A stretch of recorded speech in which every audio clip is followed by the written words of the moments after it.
Hi everyone, and welcome to the lecture video, Steps to a Successful Literature Review. In this lecture video, we're going to talk about the process of creating a literature review using a 6-step method.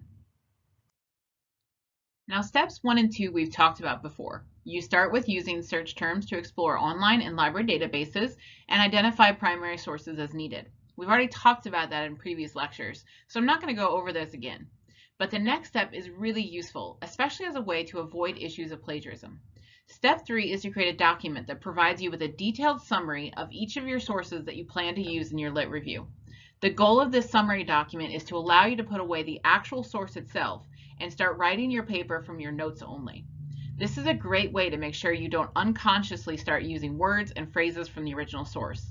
The summary paper also makes it easier when you're writing to go back and find that one thing you need for a citation without having to reread the entire article. The format of the summary document is completely up to you, and it doesn't matter what program you use to put it in. I myself like to use a Word document.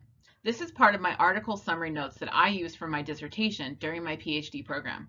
As you can imagine, I was trying to keep track of a lot of information for my dissertation, and the summary chart was a super helpful way to do that.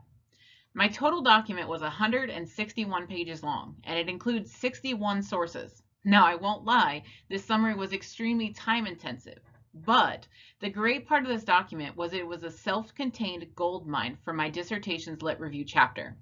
I never had to go back to my original sources, which was really helpful considering some of them were books that I'd already returned to the library. Notice that I have all the important information about the source for citation, although I actually was missing some of the things like page numbers and such that I had to go back for.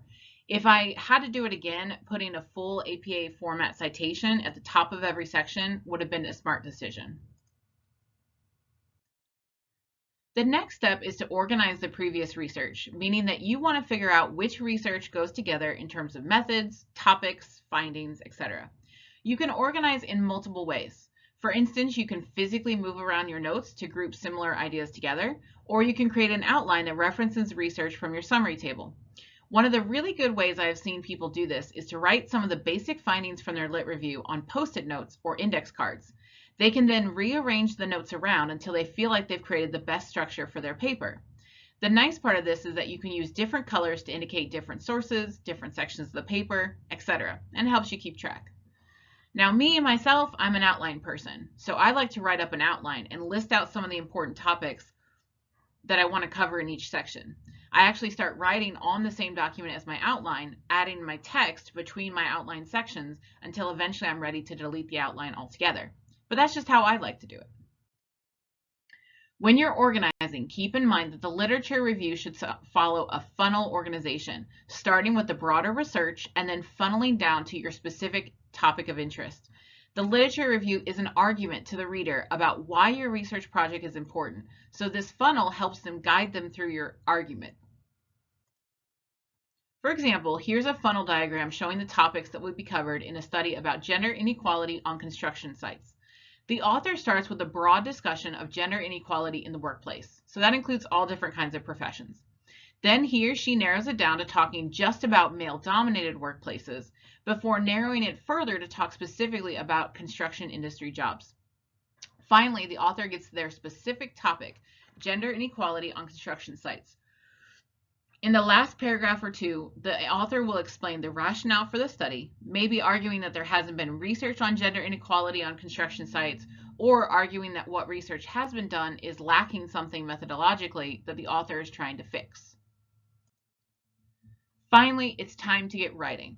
One of the best ways I've seen to describe literature review paragraph construction is the MEAL approach to writing, which stands for main point, evidence, analysis, and linking. Main point opens up the paragraph. It explains what the paragraph will be focusing on. Evidence is then provided to support this point. Note that the evidence should be empirical data that's gathered from your primary sources, not your opinion statements. For example, a supportive evidence statement would be, Dr. Smith found that 91% of the prisoners did not commit a new offense after completing the job skills programming.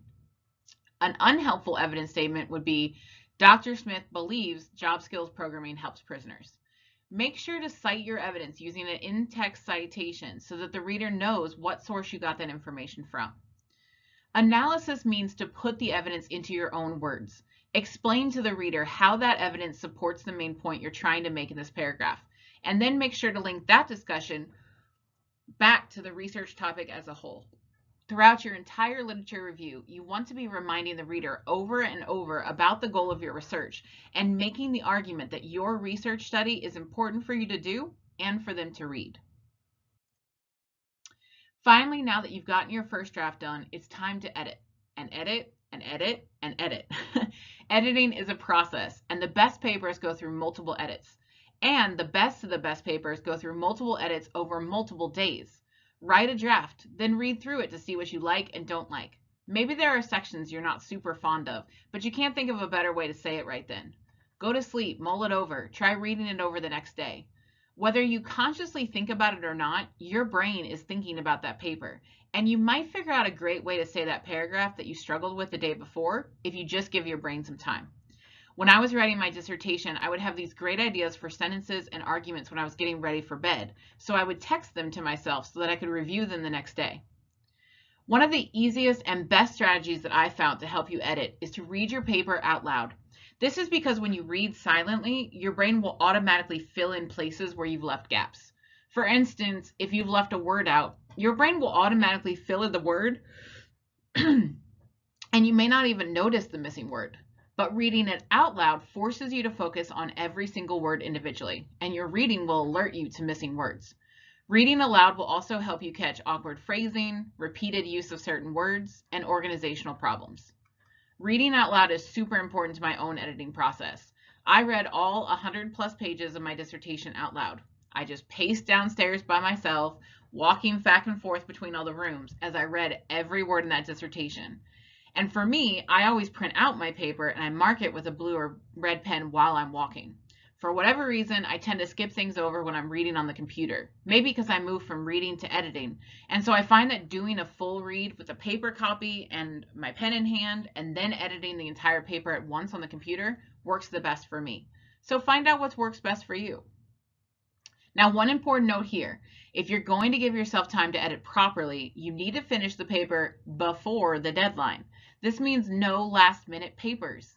Even if you just finish the paper the day or two ahead of the due date, you will have a lot stronger paper than if you waited, because you'll have time to do one or both of the strategies discussed here.